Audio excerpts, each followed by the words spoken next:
for having me, and be assured I know that you're all hungry and tired, so I try to stick to the 30 minutes.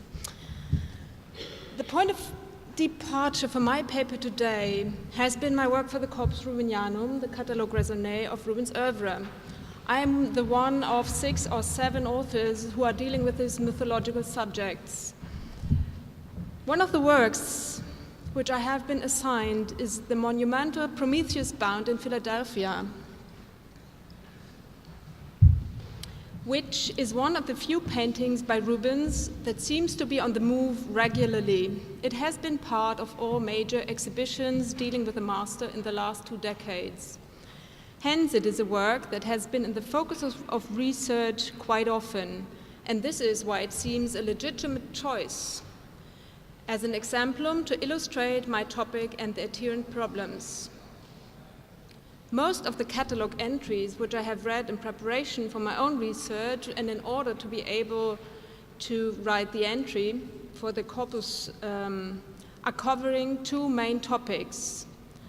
The first being the painting's supposed provenance from the collection of the English ambassador Dudley Carleton, to whom Rubens sent a letter in which lists, among others, quote, un Prometeo legato sopra il monte Caucaso con una aquila che li becca il fegato.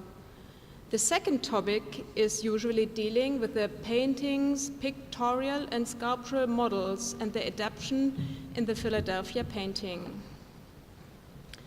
The most extensive list of precursors for this work of art can be found in the Philadelphia exhibition catalogue Wrath of Gods by Christopher Atkins, the present curator in charge.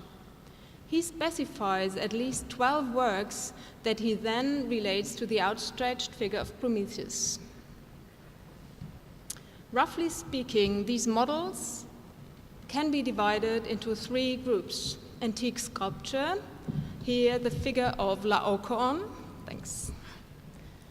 Another group of work originates from the great masters of the Italian Renaissance, namely Titian and his Titius, which Rubens most likely saw during his first visit in Spain, or the engraving by Cornelis Cort.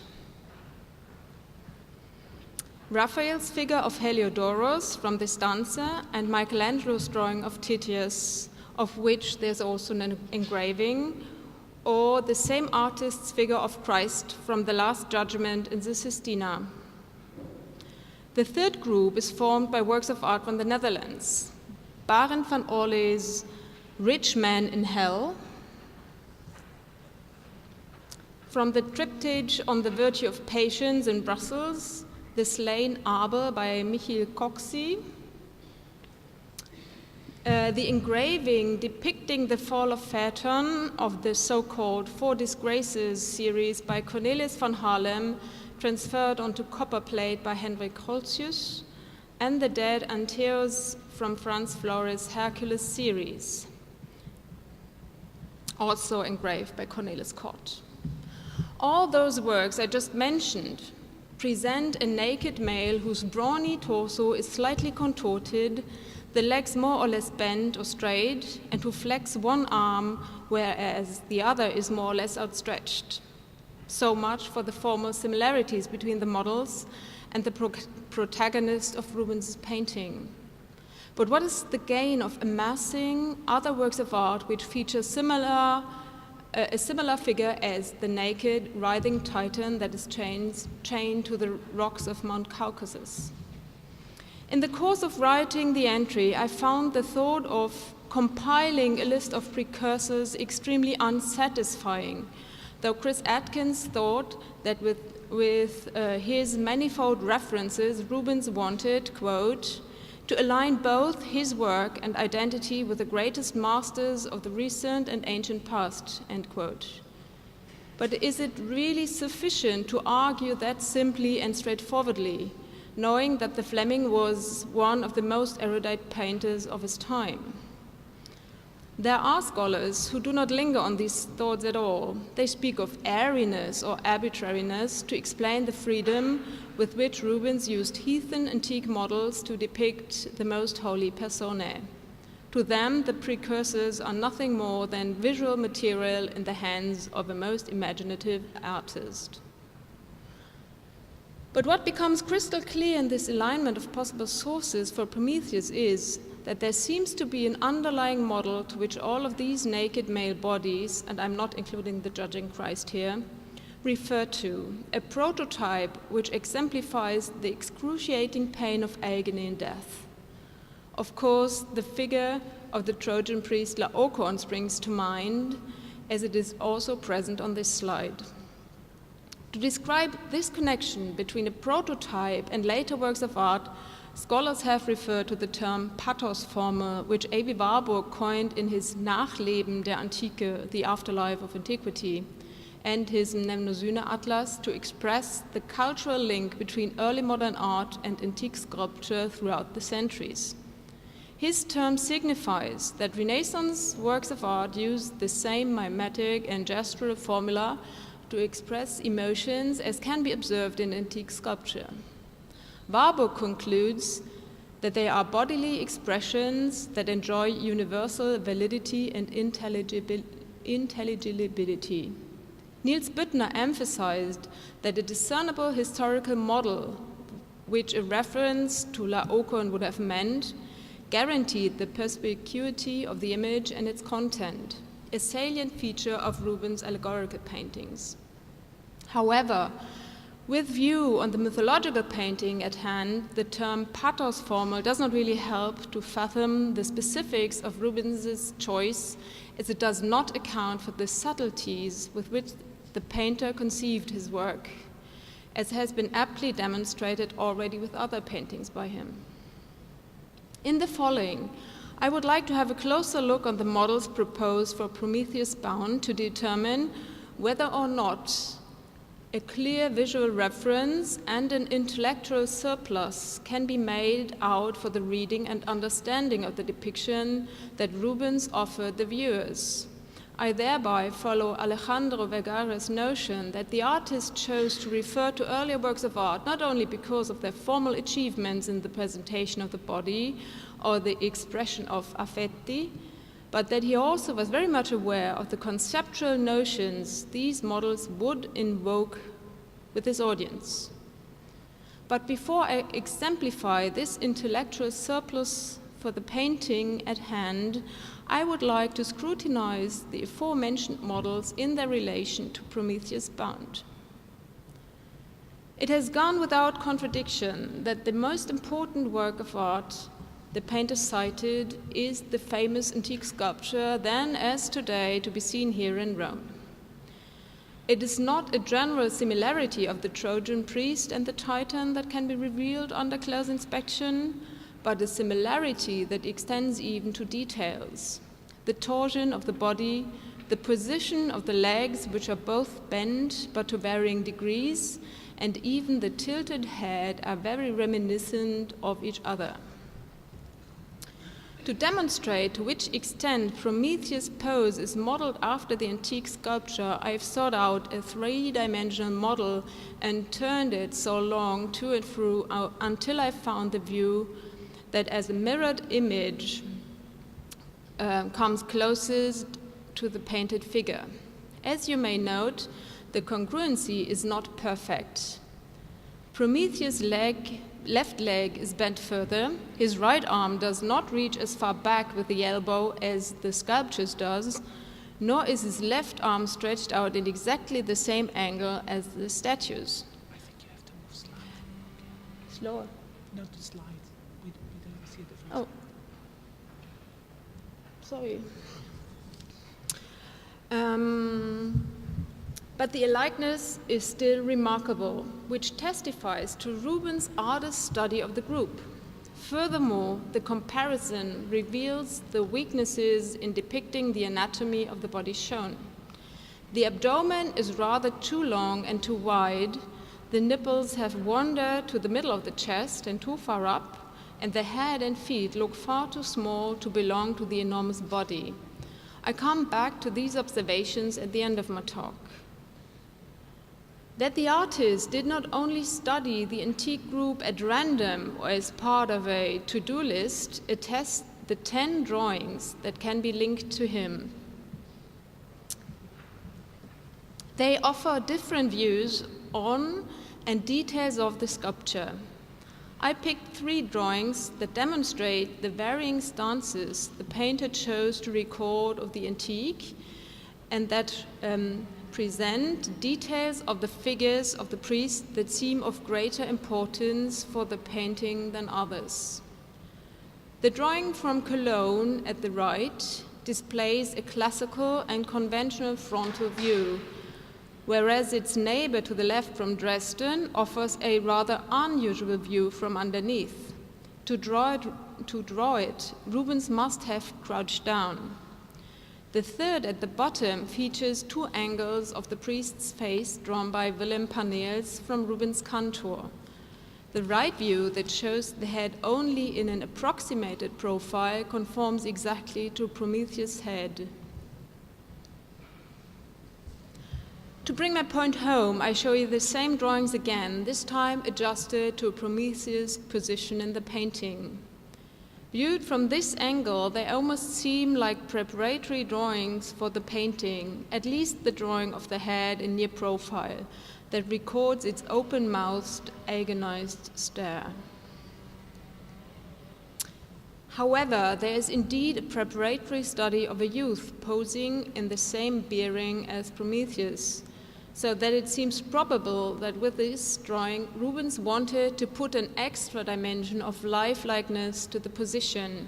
Note, for example, the evenly curved line that runs from the neck over the breastbone down to his navel.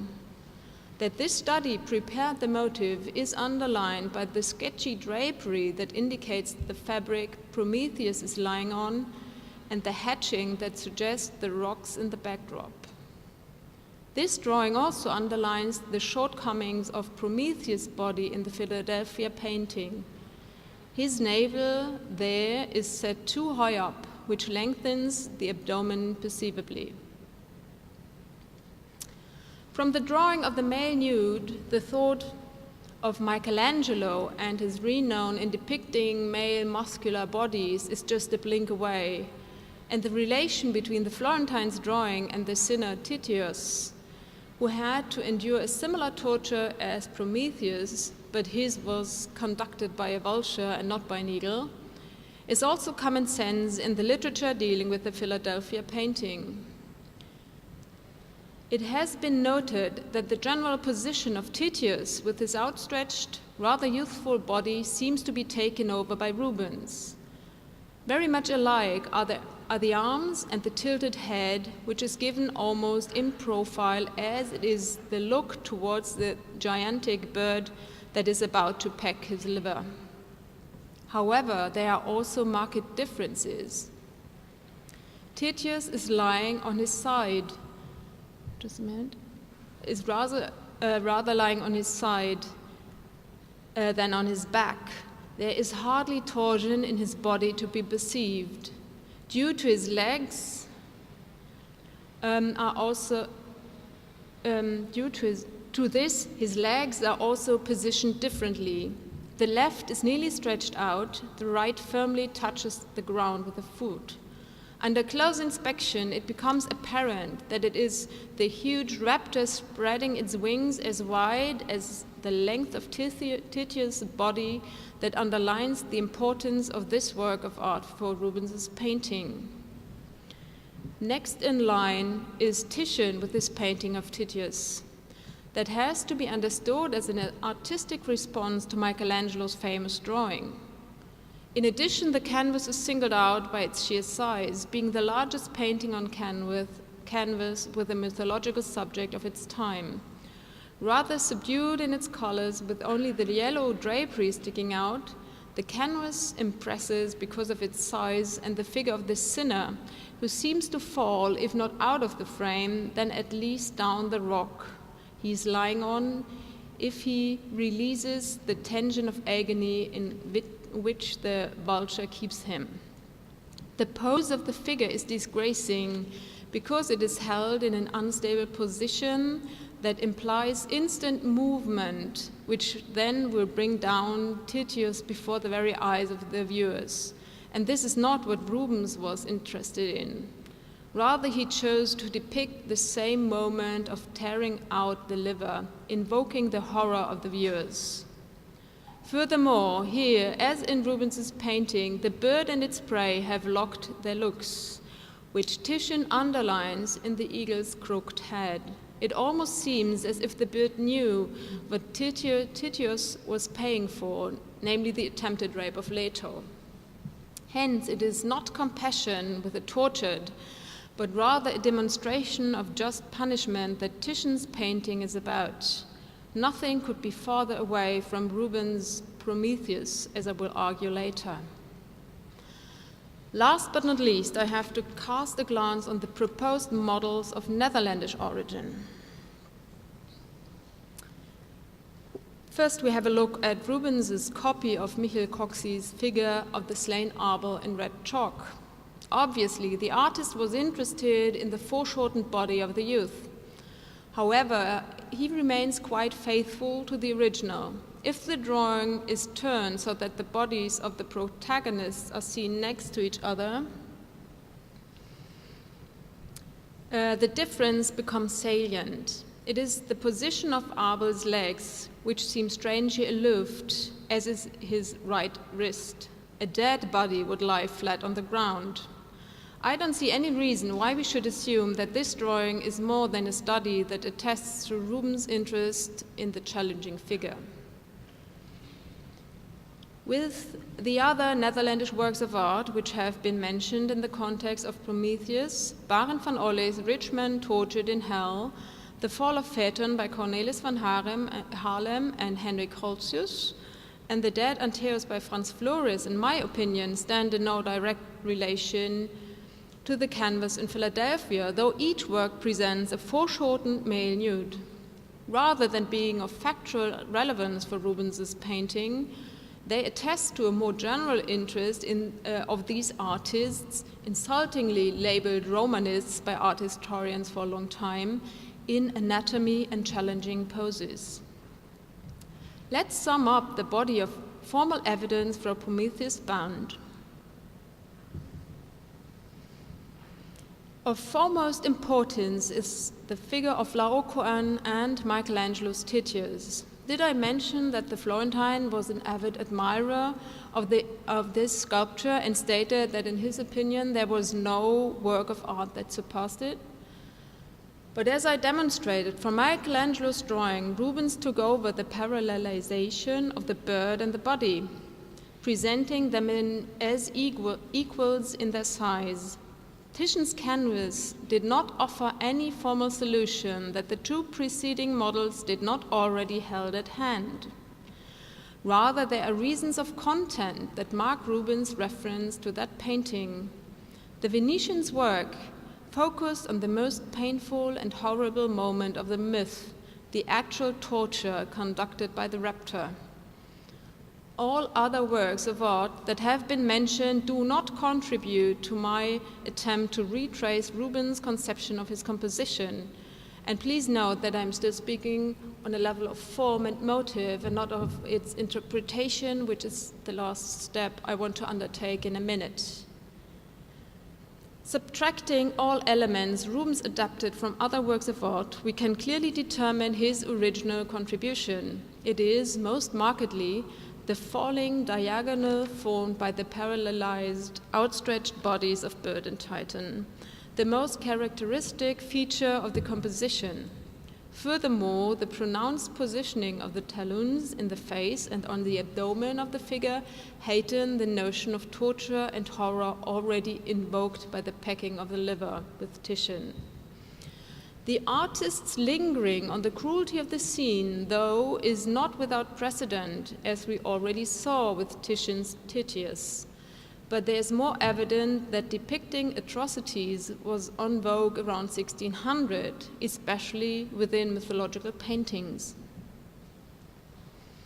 I randomly picked Cornelis van Haarlem's famous Followers of Cadmus Killed by the Dragon, where the beast rips apart human bodies in a very similar, disgusting way. So this feature in itself is not that noteworthy as it might have seemed with only the painting's Italian precursors in mind. The most important but least salient unique feature is the painting's theme. It is demonstrably not a depiction of Titius but of Prometheus, which Rubens made clear in adding the burning torch and the landscape at some time after the main canvas had been grounded and primed. So it must have been of special importance to him, and not only because the addition of the strip balances the whole composition. The elements included underline that it is indeed Prometheus and not Titius who's been tortured before our eyes, as we have seen that both Michelangelo and Titian rather include an eagle than the two vultures the myth talks about. Obviously, the myths easily have been mixed up. Now it is high time to digress shortly into the art theoretical notion of buon giudizio, which has, as a rhetorical device, can already be found with Quintilian. Rubens had a very precise idea of what this meant for him, as Geoffrey Muller has argued already in the 80s. Buon giudizio for Rubens comprised of the selection of the best models, mostly taken from antiquity, and of the depiction of matter that suits his way of painting, namely living and moving bodies. Hence, careful selection that is preceded by keen analysis lies at the heart of buon giudizio, which always aims at an emulation, the surpassing of its models, and thus implying a progression. In applying these ideas to Prometheus Bound, it becomes apparent that indeed the statue of Laocoon must have been the key reference, the starting point, which the Fleming then filled up with the achievements of Michelangelo and Titian. This he then complemented with his own and original contribution, the lifelike appearance of the Titan, and I remind you of the study of the youth, and the unmistakable depiction of the myth of the Titan that stole fire from heaven for the benefit of mankind, regardless of his own well-being. I am now touching upon the interpretation of Rubens' well-thought-of painting. In aligning the protagonist of the myth to the famous antique sculpture, the painter not only chose the best available formal model for the suffering, with a prominent inclusion of the torch as symbol of his gift to mankind that led to his miserable situation, which Rubens embellishes so markedly, the artist clearly sets off Prometheus from the formally identical figure of Titius. I would even suggest that the painter has consciously drawn on a parallel to the Trojan priest with regards to content. Both are being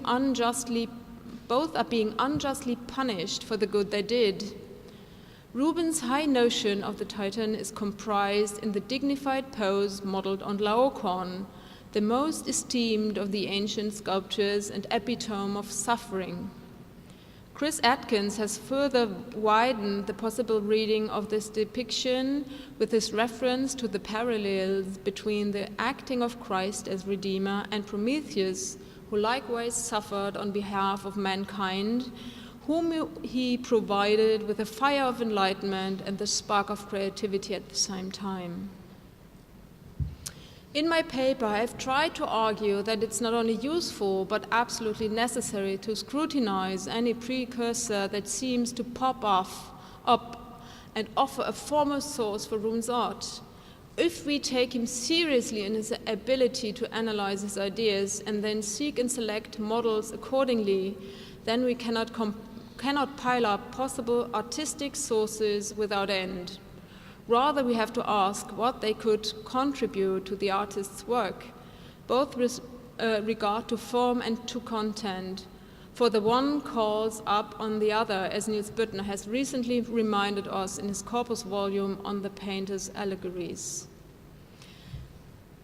If we roam Rubens' oeuvre, we will find more bodies like the one of Prometheus, and we already have heard of the idea of recycling figures in other compositions yesterday.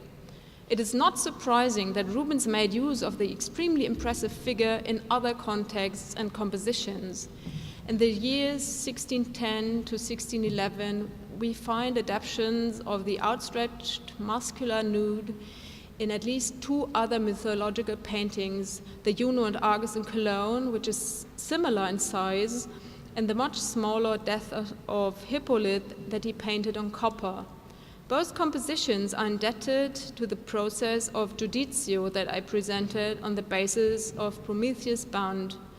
Because we can trace the development of Rubens' thoughts so well with the Philadelphia figure, I'm convinced that this composition has been the starting point and the construction side of this impressive conception. Please allow me one very last word on the artistic weaknesses I earlier stated with regard to the incongruities of anatomy. As an author of the Corpus Rubenianum, I assume the highest of Rubens, not only intellectually but also artistically. This is why, and this only as an aside, I am not convinced that the Philadelphia painting has been executed by the master himself, but that some assistant had a hand in it, as Rubens had all preparatory material at hand and ready, as I hope to have shown you. Thank you.